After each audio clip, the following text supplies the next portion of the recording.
संदेशे आते हैं हमें तड़पाते हैं, जो चिट्ठी आती है वो पूछे जाती है कि घर कब आओगे, कि घर कब आओगे, लिखो कब आओगे, कि तुम बिन ये घर सूना सूना है, సందేశే ఆతే హై. బార్డర్ 2 సినిమా విడుదలయ్యింది. అద్భుతంగా ఉందండి సినిమా. సన్నీ డియోల్ బార్డర్ 1 సినిమాలో 27 సంవత్సరాల క్రితం ఎంత పవర్ఫుల్గా అయితే యాక్ట్ చేశాడో నేను ఆ మధ్య కూడా చెప్పాను ట్రైలర్ గురించి మాట్లాడుతూ. ఒక ఎలక్ట్రిక్ వైర్ని చూస్తున్నటువంటి ఫీలింగ్ కలుగుతుంది సన్నీ డియోల్ని చూస్తే బార్డర్ 1లో. ఎగ్జాక్ట్గా బార్డర్ 2లో కూడా ఆ రేంజ్ పాత్ర అంతే అద్భుతంగా అంతే యాక్టివ్గా పోషించి చూపించాడు. స్క్రీన్ ప్రెజెన్స్ అద్దిరిపోయింది సన్నీ డియోల్ది. అసలు ఆ డిగ్నిటీ కానీ, ఆర్మీ యొక్క డిగ్నిటీ, యాక్షన్ సీక్వెన్సెస్ కానీ మొత్తం ఓవరాల్ మూవీలో హైలైట్ అంటే సన్నీ డియోల్. అలాగని చెప్పి కేవలం ఫస్ట్ నుంచి లాస్ట్ దాకా మనశంకర వరప్రసాద్ గారి టైప్లో సన్నీ డియోల్ మీదే మొత్తం ఫోకస్ పెట్టి సినిమా రన్ చేశాడా? నో.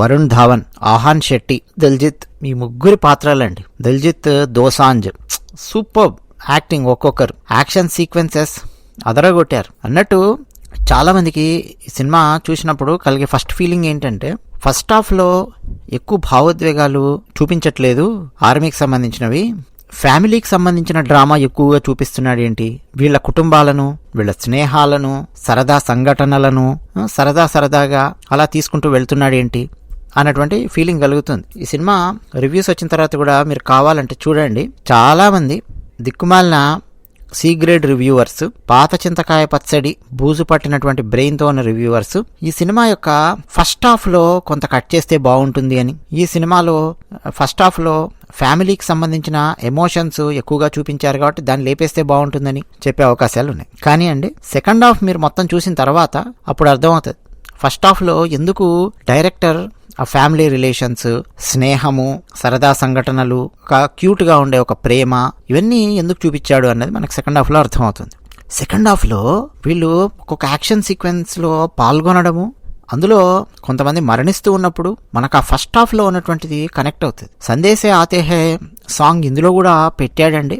ఫస్ట్ సినిమాలో ఎంత ఎమోషన్కి గురి చేస్తుందో, ఎంత కంటతడి పెట్టిస్తుందో ఆ పాట, మన భారతీయ సైనికులు పనిచేసినటువంటి తీరు, ఇంకా ఆనాడు కమ్యూనికేషన్ వ్యవస్థ లేదు, ఉత్తరాలే. సేమ్ అండి ఈ బార్డర్ 2లో కూడా అలాగే అంతే ఎమోషన్కు గురి చేస్తుంది, అంతే కంటతడి పెట్టిస్తుంది. ఆ ఉత్తరాలు వచ్చేటటువంటి ఆ టైము, ఆ పాట ఎక్స్ట్రాడనరీగా తీశాడు. బార్డర్ 1 దాని వాల్యూ పడిపోకుండా బార్డర్ 2 తీశాడు. కొంతమంది ఏం చేస్తారంటే పాత సినిమాల పేరు మీద దాని ఎక్స్టెన్షన్ గానో ఆ పేరు మీద సినిమాలు తీస్తూ చెడగొడుతూ ఉంటారు. చెడగొట్టలేదండి, వాల్యూ పెంచింది. బార్డర్ 1 యొక్క వాల్యూ పెంచింది. బార్డర్ 1 కంటే బార్డర్ 2లో ఒక ప్రత్యేకమైన అంశం ఉంది. అదేంటంటే బార్డర్ 2లో మన త్రివిధ దళాలు ఒకేసారి రంగంలోకి దిగి 1971 యుద్ధంలో ఎలాంటి పోరాటం చేశాయి, ఎలాంటి పటిమ చూపించాయి అన్నటువంటి మేళవింపుగా ఈ సినిమా ఉంది. ఫస్ట్ హాఫ్ లో చూస్తే వరుణ్ ధావన్ గాని, దిల్జిత్ దోసాంజ్ గాని, ఆహాన్ శెట్టి ఈ ముగ్గురు ఒకరికొకరు ఎలా పరిచయం అవుతారు, వీళ్ళ మధ్య ఆ ట్రైనింగ్ లో జరిగే ఒక ఫన్నీ గొడవలు, అంటే టీ కప్పులో తుఫాన్ లాంటి గొడవలు, కాంపిటేటివ్ స్పిరిట్ గానీ, నేను నీకంటే బాగా చేస్తాను చూడరా, కాదు నేను నీకంటే బాగా చేస్తాను చూడు ఈ ట్రైనింగ్ లో, ఇలాంటి సరదావి ఇవన్నీ తీసుకుంటూ వచ్చాడు. వాళ్ళ కుటుంబ నేపథ్యం ఏమిటి, వాళ్ళ కుటుంబాలు ఎలా ఉన్నాయి, ఇప్పుడు పంజాబ్ లో ఉన్న కుటుంబం ఎలా ఉంది, అదే యూపీలో ఉన్న కుటుంబం ఎలా ఉంది, ఇట్లా ఒక్కొక్క కుటుంబము ఆ నేపథ్యము ఇవన్నీ తీసుకుంటూ వచ్చాడు. సెకండ్ హాఫ్ ఎప్పుడైతే స్టార్ట్ అవుతుందో, నిజానికి ఫస్ట్ హాఫ్ దగ్గరే ఒక అద్భుతమైన ట్విస్ట్ ఇచ్చి ఇంటర్వెల్ ఇస్తాడు. ఇంకా సెకండ్ హాఫ్ మీద ఎక్స్పెక్టేషన్స్ విపరీతంగా పెరుగుతాయి. ఫస్ట్ హాఫ్ లో ఇచ్చిన ట్విస్ట్ కి సెకండ్ హాఫ్ లో హై వోల్టేజ్ వార్ యాక్షన్ అండి, ఎక్స్ట్రాడనరీ యాక్షన్ సీక్వెన్సెస్. ఒక వైపేమో ఎయిర్ ఫోర్స్ లో flying officer, jet fighters flying officer గా దల్జిత్ దోసాంజ్ పాకిస్తాన్ యుద్ధ విమానాలను వేటాడి పేల్చి పాడేసే సీన్స్ ప్రతి భారతీయుడి వెంట్రుకలు నిక్కబుడుచుకునేలా చేస్తాయి. నాకు తెలుసండి ఈ మధ్య కాలంలో ఇంత high voltage jet fighters scenes మన ఇండియన్ స్క్రీన్ మీద రాలేదు. అడ్రినలిన్ థంపింగ్ సీన్స్, షార్ట్స్, ముఖ్యంగా ఎయిర్ ఫోర్స్ కి సంబంధించినవి అది ఒకవైపు ఉంటే, వేటాడుతూ ఉంటే పాకిస్తాన్ వాళ్ళ వైమానిక దళాన్ని, మరో హీరో ఆహాన్ శెట్టి సముద్రంలో పాకిస్తాన్ సబ్మెరైన్ తో చేసేటటువంటి ఆ ఫైట్ అన్నమాట. ఘాజీ సినిమాలో చూసే ఉంటారు. ఘాజీ సినిమాకు ఈ బార్డర్ సినిమాకు సైద్ధాంతిక పరంగా మనకు కనిపించే ఒక అద్భుతమైన అంశం ఏంటంటే, ఘాజీ సినిమాలో రాణా పాత్రను చూస్తే భారతీయుడికి ఎవరికైనా కానీ ఫస్ట్ హాఫ్ లో ఈవెన్ దాదాపు సెకండ్ హాఫ్ ప్రారంభమయ్యే టైం వరకు కూడా రాణా పాత్రను చూస్తే లాగి పెట్టి ఒకటి పీకాలనిపిస్తుంది. ఎందుకంటే ఆ రాణా పాత్ర యొక్క బిహేవియర్ అలా ఉంటుంది. ఎందుకట్లా చేస్తాడు రాణా అంటే, we should go by the book, we should play by the book, ఇలా ఉంటాడు. ఒరే అలా ఉండకూడదురా, సర్ప్రైజ్ అటాక్ ఇవ్వాలరా, అవతల ఎనిమి ఉన్నాడని తెలిస్తే మనమే చాలా అగ్రెసివ్గా ఉండాలరా అని కేకే మీనన్ మాట్లాడతాడు. ఆ కేకే మీనన్ను తన పని తాను సరిగ్గా చేసుకొనివ్వడు రాణా. దానివల్ల కేకే మీనన్ ప్రాణం పోతుంది. మనకు తెలుసు ఘాజీ సినిమాలో ఎలా తీశాడని. మళ్ళీ లాస్ట్కి వచ్చే వరకు రాణా హీరో కాబట్టి సినిమాకి రాణానే హీరో అవుతాడు. ఇక్కడ అలాంటి సైద్ధాంతిక పరమైనటువంటి అంశాలు అలాంటివి లేవు. అంటే విత్ ఇన్ ద ఆర్మీ ఒకటి మాట్లాడడం, ఇంకోటి మాట్లాడడం, ఇలాంటి పిచ్చి సెకలు పిచ్చి వేషాలు అలాంటివి ఏమి ఉండవు. కోఆర్డినేషన్ చూపిస్తాడండి. నేవీకి, ఎయిర్ ఫోర్స్ కి, ఆర్మీకి కోఆర్డినేషన్. మరోపక్క ఈవెన్ విత్ ఇన్ ఆర్మీ ఒకరి నుంచి ఒకరికి కోఆర్డినేషన్ ఎలా ఉంటుంది, విత్ ఇన్ నేవీ ఒక ఆఫీసరు మరో ఆఫీసర్ మధ్య ఎలాంటి బాండింగ్, ఎలాంటి స్ట్రగుల్ ఉంటుంది ఆ పాకిస్తాన్ని మట్టు పెట్టడంలో, ఇవన్నీ చాలా బాగా చూపించాడు. ఇక మరోపక్క అసలు ఎయిర్ ఫోర్స్ నేవీ చేసే యుద్ధం రోమాంచితంగా అద్భుతంగా ఉంటే, అంతకు 100x ఆర్ 1000x పదాతి దళం అంటే నేల మీద ఉండి చేసే యుద్ధం, ఆర్మీ చేసే యుద్ధం అంతకు 100x 1000x ఉంటుంది. యుద్ధ ట్యాంకర్లు ఉపయోగించే తీరు గాని, మెషిన్ గన్స్ ఉపయోగించే తీరు గాని, LMGలు, అలాగే హెవీ మెషిన్ గన్స్, అక్కడ ఉండేటటువంటి ఎమోషన్స్ అండి అద్భుతం. అసలు దాదాపు మనకు క్లైమాక్స్ దగ్గరకు వస్తున్న టైంలో కానీ, ప్రీ క్లైమాక్స్ లో కానీ కొన్ని వచ్చే సీన్స్ లో ఒక పక్క పాకిస్తాన్ సైన్యము తూటాలు ఎక్కుబెట్టి ఆ బుల్లెట్లు, వేలాది బుల్లెట్లు దూసుకొని వస్తుంటే వాటి మధ్యలో నుంచి చాలా ధైర్యంగా బార్డర్ దాటి పాకిస్తాన్ సీక్రెట్ గా పెట్టుకున్నటువంటి ప్లేసెస్ ఉంటాయి, అక్కడికి వెళ్ళి వాళ్ళ బేసులు ధ్వంసం చేయడము, అక్కడ సన్నీ డియోల్ చేసేటటువంటి ఫైట్స్ కానీ, సన్నీ డియోల్ నటన గాని ఒక నడిచే ఆటం బాంబుని తలపిస్తుంది. అంత అద్భుతంగా సినిమా తీసాడు. ప్రీ క్లైమాక్స్ లో వస్తుంది సన్నీ డియోల్ చేసేటటువంటి ఆ ఫైట్స్, ముఖ్యంగా పాకిస్తాన్ సీక్రెట్ ఆ స్థావరం లోపలకి అక్కడికి వెళ్లి చేసే ఫైట్స్ చాలా బాగా తీసాడు. అలాగే పాకిస్తాన్ యుద్ధ ట్యాంకులను ఎదుర్కోవాలి అంటే చాలా చాలా సాహసం చేయాల్సి ఉంటది. వరుణ్ ధావన్ చేసే ఫైట్స్ అండి, అసలు ఆ యాక్షన్ సీక్వెన్సెస్, ఆ గ్రెనేడ్స్ తీసుకెళ్లి వాటిని పేలుస్తూ ఆ యాక్షన్ సీక్వెన్స్ డిజైన్ చేసిన విధానము, వీళ్ళ నటన క్లైమాక్స్ లో ప్రతి భారతీయుడికి గూస్ బంప్స్ తెప్పిస్తుంది. ముఖ్యంగా వరుణ్ ధావన్ పాకిస్తాన్ సైన్యంతో చేసేటటువంటి పోరాటము, మన నేవీ, మన ఎయిర్ ఫోర్స్ అధికారులు ఈ సినిమాలో చేసే పోరాటానికి 1000x ఉంటుంది. అంటే ఒకదాన్ని మించి ఒకటి త్రివిధ దళాలు రంగంలోకి దిగితే ఎలా ఉంటుంది అన్నది చాలా అద్భుతమైనటువంటి ప్రెజెంటేషన్ అండి బార్డర్ 2 సినిమా అన్నట్టు. ఇందులో ఉండే పాత్రలు, ఇప్పుడు వరుణ్ ధావన్ పాత్ర కానీ, ఆహాన్ శెట్టి కానీ, దిల్జీత్ కానీ, అవేవి కూడా ఫ్యాంటసీ కోసం రాసినటువంటి పాత్రలు కావు. ఏదో బాహుబలిలోనో RRR లోనో మన రాజమౌళి గారు వాళ్ళ నాన్నగారు కలిసి ఫ్యాంటసీ కోసం తయారు చేసే పాత్రలు ఉంటాయి. చందమామ కథల పాత్రలు, RRR లో ముందు నుంచి అల్లూరు సీతారామరాజు తీస్తా, కొమరం భీం దేస్తాను అని చెప్పి ఆ గెటప్ లేసి పాటలలో పదాలెట్టి లాస్ట్ కు వాళ్ళ ఒరిజినల్ పాత్రలు కాకుండా వేరే పాత్రలు వేరే ఫ్యాంటసీ కథతో లాగించారు. మనకు తెలుసు అలాంటిది కాదు ఇది. నిజానికి అలా చాలా లాగించవచ్చు బార్డర్ పేరు పెట్టి, కానీ అలా చేయలేదు. సన్నీ డియోల్ చేసినటువంటి పాత్ర అండి లెఫ్టినెంట్ కల్నల్ ఫతే సింగ్ ఖేల్కర్. అలాగే వరుణ్ ధావన్ పాత్ర పేరు మేజర్ హోషియార్ సింగ్ దహియా. అలాగే ఆహాన్ శెట్టి వేసినటువంటి పాత్ర పేరు లెఫ్టినెంట్ కమాండర్ MS రావత్. ఇక ఎయిర్ ఫోర్స్ దిల్జిత్ దోసాంజ్ వేసిన పాత్ర పేరు air force officer Nirmaljit Singh Sekhon. ఇవన్నీ కూడా అండి నిజమైనటువంటి పాత్రలు. ఒక్క పాత్ర కూడా ఇందులో ప్రధానమైన పాత్ర ఫ్యాంటసీ పాత్ర కాదు. ప్రతి పాత్ర కూడా నిజంగా భారత్ పాకిస్తాన్ యుద్ధం 1971 లో జరిగినప్పుడు పాల్గొన్నటువంటి పాత్రలు. వాళ్ళ ఇళ్లకు వెళ్లి స్టడీ చేసి తీసినటువంటి సినిమా. మొత్తం మనకు బాగా హైలైట్ అయ్యేది ఇద్దరు, సన్నీ డియోల్, వరుణ్ ధావన్. వీళ్ళిద్దరి యాక్టింగ్ చాలా బాగా హైలైట్ అవుతుంది. వేరే వాళ్ళు కూడా చాలా అద్భుతంగా చేశారు, కానీ వీళ్ళిద్దరు కలిసి తినేశారు మొత్తం మిగతా వాళ్ళ స్క్రీన్ ప్రెజెన్స్ ని. అంత అద్భుతమైన యాక్టింగ్. ఇక దేశభక్తికి సంబంధించిన అంశాలు, డైలాగ్స్, సీన్స్, కంటతడి పెట్టించే దృశ్యాలు, గూస్ బంప్స్ తెప్పించే దృశ్యాలు, వాటికి కొదువే లేదు. యాక్షన్ సీక్వెన్సెస్ అయితే వేరే లెవెల్లో ఉన్నాయి.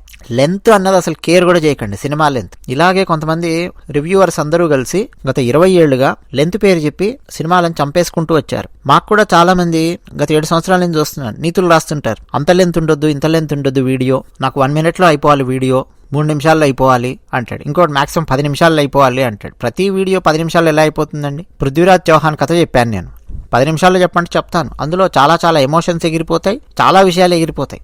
రివ్యూవర్స్ నిజం చెప్పాలంటే చాలా మంది సినిమాని చంపేశారు. గత 20-30 ఏళ్లుగా 2 గంటల 20 నిమిషాలే ఉండాలి సినిమా, 2 గంటల 10 నిమిషాలే ఉండాలి. చాలా మందికి అలా చూడడం అలవాటైపోయి ఒక 3 గంటల సినిమా, 3 గంటల 20 నిమిషాల సినిమా వచ్చినప్పుడు చూడకుండా ఉండే తరం కూడా తయారయ్యింది. కానీ ఆ తర్వాత వరుసగా మీరు చూస్తే అద్భుతమైనటువంటి సినిమాలు ప్రజెంట్ చేస్తే 3 గంటలైనా చూస్తారు, 3.5 గంటలైనా చూస్తారు, సిద్ధంగా ఉన్నారు అని చెప్పడానికి దురంధర్ చాలా పెద్ద ఎగ్జాంపుల్. సినిమాకు ఒక లక్ష్యం ఉండాలి కదా. ఈ సినిమా యొక్క లక్ష్యం ఏంటి? ప్రజల్లో ఒక దేశభక్తిని తట్టి లేపడం, దేశభక్తిని మరొకసారి గుర్తు చేయడం, ఆనాడు భారత సైన్యం చేసినటువంటి సాహసాలను గుర్తు చేయడం బార్డర్ 2 సినిమా పక్కాగా చేసింది. అలాగే ఇందులో యాక్ట్ చేసినటువంటి యాక్ట్రెసెస్ అంటే మహిళల పాత్రలు కూడా చూస్తే, సైనికుల భార్యలు, వాళ్ళందరి పాత్రలు కూడా చాలా డిగ్నిఫైడ్గా, ఆకర్షణీయంగా, అందంగా తీర్చిదిద్దాడు. ఆకర్షణీయంగా అంటే ఏంటండి? మనం అనుకునే సినిమా లాంగ్వేజ్ అమ్మాయిలు ఆకర్షించుట అది కాదు. సైనికుల భార్యలు ఎలా ఉంటారు, ఆఫీసర్స్, ఇప్పుడు అక్కడ ఉన్న వాళ్ళందరూ పోరాటాలు చేసిన వాళ్ళు, ఇప్పుడు వాళ్ళ భార్యల భావోద్వేగాలు ఎలా ఉంటాయి, యుద్ధం రాకముందు వాళ్ళ భావోద్వేగాలు ఎలా ఉంటాయి, యుద్ధం వచ్చిందని అనౌన్స్ అయినాక ఎలా ఉంటాయి, యుద్ధంలో వీళ్ళకి సంబంధించిన వాళ్ళు పార్టిసిపేట్ చేస్తున్నప్పుడు వాళ్ళ భావోద్వేగాలు ఎలా ఉంటాయి, కొంతమంది సైనికుల మరణాల గురించి వింటూ ఉన్నప్పుడు వీళ్ళ భావోద్వేగాలు ఎలా ఉంటాయి, ఇవన్నీ చాలా బాగా చూపించారండి. మోనా సింగ్, సోనం బాజ్వా, అన్యా చాలా బాగా యాక్ట్ చేశారు. అలాగే అనురాగ్ అరోరా కూడా మంచి పాత్ర ఇందులో దక్కించుకున్నాడు. మీకు బార్డర్ సినిమాలో ఆనాటి 1971 నాటి ఒక వీక్నెస్ ని హైలైట్ చేస్తారు. మనం మాట్లాడుకున్నాం అంతకుముందు, బహుశా తానోత్మాత గురించి చెప్పినప్పుడు ఇంకెక్కడో వీడియోలో చెప్పాను. బార్డర్ పార్ట్ 1లో ఏముంటుందంటే, రాత్రి అకస్మాత్తుగా ఆ లోంగే వాళ్ళ దగ్గర యుద్ధం వస్తుంది. ఆర్మీ వాళ్ళు పాపం ఈ సన్నీ డియోల్ ఆధ్వర్యంలో పోరాటం చేస్తుంటారు. అక్షయ్ ఖన్నా, అలాగే BSF లో ఉన్నటువంటి సునీల్ శెట్టి, మహాభారత్ దుర్యోధనుడు, పునీత్ ఇస్సార్, వాళ్ళందరికీ వంట చేసి పెట్టే కుల్భూషణ్ ఖర్బందా, ఇట్లా చాలా పాత్రలు. వాళ్ళందరూ ఆర్మీలో ఉండి నేల మీద యుద్ధం చేస్తూ ఉంటారు. పాపం అని ఎందుకు అంటున్నానంటే, అవతల నుంచి అకస్మాత్తుగా ట్యాంకర్లు, పెద్ద పెద్ద మెషిన్ గన్స్, ట్యాంకర్ల గుంపు పాకిస్తాన్ నుంచి వస్తూ ఉన్నప్పుడు దాన్ని అడ్డుకోవడానికి వీళ్ళకు అంటే ఒక షీల్డ్ ఇవ్వడానికి ఎయిర్ ఫోర్స్ యొక్క అవసరం చాలా ఎక్కువగా ఉంటుంది. భారత్ యొక్క యుద్ధ విమానాలు రావాలి వీళ్ళకి కవర్ ఇవ్వడానికి. కానీ ఆ జాక్ షరాఫ్ అండ్ టీం చెప్పేస్తుంది, మన దగ్గర ఉన్నటువంటి యుద్ధ విమానాలలో ఒక బలహీనత ఉంది, రాత్రిపూట యుద్ధాన్ని చేయగలిగే సామర్థ్యం వాటికి లేదు, నైట్ విజన్ క్యాపబిలిటీ లేదు. నేను ఇప్పుడు ఎగిరి యుద్ధ విమానాలన్నింటినీ తీసుకొని వచ్చినా, అన్నీ రెడీగా ఉన్నాయి, ఇంధనం నింపి పర్ఫెక్ట్గా రెడీగా ఉన్నాయి, బాంబులన్నీ సెట్ చేసి రెడీగా ఉన్నాయి, కానీ ఇప్పుడు వచ్చినా కానీ ఆ యుద్ధ విమానాలతో యుద్ధం చేయలేము. రాత్రిపూట అసలు ఏం కనిపించదు, పైనుంచి ఎక్కడ ట్యాంకర్ ఉందో తెలియదు, ఎక్కడ ఏముందో అసలు ఏం తెలియదు మనకి, నైట్ విజన్ క్యాపబిలిటీ లేదు అని చెప్తాడు. అప్పుడు ఇక సన్నీ డియోల్ తన టీంని నడిపించి ఆ రాత్రంతా ఎట్లా పోరాటం చేశాడు, ఎలా ఆపాడు పాకిస్తాన్ వాళ్ళని అనేది మనకు బార్డర్ 1లో కనిపిస్తుంది. భారత్ ఎయిర్ ఫోర్స్ కి సంబంధించిన వాళ్ళు ఇక చేతులు బిసుక్కుంటూ కూర్చుంటారు, ఎప్పుడు తెల్లారు అవుతుందా అని చెప్పి. బార్డర్ 1లో సన్ లైట్ ఇట్లా కనిపించగానే ఇమ్మీడియట్ గా అండి, ఇంకా సన్ రైజ్ కాదు, జస్ట్ సన్ లైట్ ఇట్లా కనిపించగానే ఇమ్మీడియట్ గా భారత యుద్ధ విమానాలు లేస్తాయి, వెళ్తారు, ఫట్ ఫట్ ఫట్ ఫట్ ఫట్ అని చెప్పి పాకిస్తాన్ యొక్క యుద్ధ ట్యాంకర్లను పేల్చి పారేస్తారు. యుద్ధాన్ని మొత్తం మన కంట్రోల్లో, భారత్ కంట్రోల్లో వాళ్ళకి తీసుకొని వస్తారు. అలాంటి ఒక వీక్నెస్ అది ఎట్లా సైనికుల మరణానికి కారణమయ్యింది. బట్ అంత వీక్నెస్ ఉన్నప్పటికీ భారతీయ సైనికుల్లో ఎలాంటి పోరాట పటిమ ఉంది, ఏదో తుపాకులు పారేసి పారిపోవడం కాదు, చచ్చినా పర్వాలేదు నైట్ అంతా పోరాటం చేద్దాం, పాకిస్తాన్ వాడు ఇక్కడికి రాకూడదు అన్నంత కమిట్మెంట్ ఎలా ఉంది అన్నది బార్డర్ 1లో మనకు కనిపిస్తుంది. వాళ్ళందరినీ అండి అసలు ఆ నైట్ అంతా మోటివేట్ చేస్తూ, తాను యుద్ధం చేస్తూ, ఒక్కొక్కరి పొజిషన్స్ మారుస్తూ, వాళ్ళకి ప్లేసింగ్ ఇస్తూ, సన్నీ డియోల్ చేసినటువంటి యాక్టింగ్ నా భూతో నా భవిష్యత్ అంత అద్భుతంగా ఉంటుంది. ఇప్పుడు కూడా ఈ సినిమాలో కూడా అండి నా భూతో నా భవిష్యత్ అన్నట్టుగానే సన్నీ డియోల్ యాక్టింగ్ దాన్ని మించి ఉంది. కాకపోతే మనకు పాత బార్డర్ చూసింటాం కాబట్టి మన మైండ్లో ఆ పాత్ర అలా ఉండిపోతుంది. ఇందులో కూడా అండి కొన్ని రకాల వీక్నెస్లను ఎక్స్ప్లాయిట్ చేసే ప్రయత్నం చేస్తారు పాకిస్తాన్ వాళ్ళు. బట్ దాన్ని మన వాళ్ళు ఎలా అడ్డుకున్నారు, ఏం చేశారు, అసలు భారత వాయుసేన చేజింగ్ కనుక మొదలెడితే ఆ డాగ్ ఫైట్ ఎలా ఉంటుంది ఫ్లైట్స్ మధ్య, సూపర్బ్ అండి సినిమాలో. సో అస్సలు మిస్ అవ్వకండి సినిమా చూడడము. డైరెక్టర్ అనురాగ్ 100% సక్సెస్ అయిపోయాడు ఈ సినిమా తీయడంలో. అన్నట్టు ప్రొడ్యూసర్స్ ఎవరో తెలుసు కదా, T Series films, JP films. ఈ జేపీ ఫిలిమ్స్ జేపీ దత్తా గారే బార్డర్ 1 సినిమా డైరెక్ట్ చేశారు. సంగీతం జాన్ స్టీవర్ట్, అను మాలిక్, మిథున్, సచేత్ పరంపర, విశాల్ మిశ్రా, గుర్మోహ్, ఇంతమంది సంగీతం కోసం పనిచేశారండి ఈ సినిమాకి. సో సినిమా మ్యూజిక్ కూడా వేరే లెవెల్లో ఉంది. కెమెరా పనితనం అద్భుతంగా ఉంది. 100% ఈ సినిమా చూడండి, మిస్ అవ్వకండి. ఇతరులకు కూడా ఈ సినిమా చూడమని చెప్పండి. అది విషయం. ధన్యవాదాలు.